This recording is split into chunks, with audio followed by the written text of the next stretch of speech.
Hi, in this video, I'm going to show you how to personalize your unsubscribe page in MailerLite. Now, what this means is if somebody does click the link at the bottom of an email to unsubscribe, the page that they will get taken to is much more personalized, and you could always potentially get them to stay. So this is how it's done. Okay, so you want to go to your MailerLite dashboard. You want to go to account settings and unsubscribe settings, and this will show you the page that they will get. Click on edit content. Now, again, this has got the picture and stuff on it, so we can edit this, change the image. So we can add the logo to the top. So you can actually add your own logo to the top of that page. You can make it a bit more personable. So you can put, hey, you can add a variable. So click on variable, click on name, because it just makes it a bit more personal. We're sorry to see you go.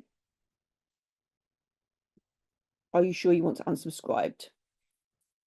You're currently subscribed to my email address with this.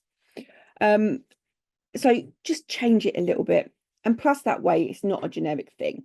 Okay, so you can actually change the color of these buttons.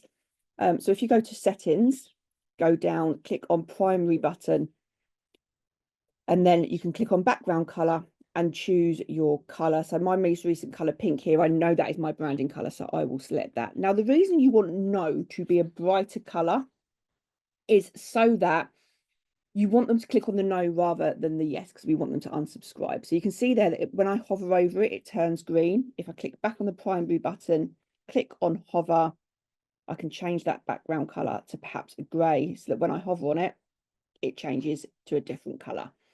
So that is how you would change that. Then you have some page buttons. So unsubscribe from all groups. That basically means that once they hit unsubscribe, they will be taken out of all of the groups. So that means that even if they have paid products that they are receiving from you, they will no longer receive those. You can add a resubscribe button. So once they get the yes page, so if they click on yes, it will be a no worries, you're gone, but you can add a resubscribe button. So, oh, we've made a mistake, I clicked the wrong button. So you can do that as well. We don't need to show a sidebar. So you can see in here what you can do. Unsubscribe immediately when subscriber opens the unsubscribe page. We don't want to do that. We still want to give them the option. So like I said, and then you've got the design settings, but that's how it's done. And that just means that it just looks a bit more personable when they actually go and click on that page, and then just save it as a template. That's then done. So basically now when anybody goes to click on unsubscribe, this is the page that they will see.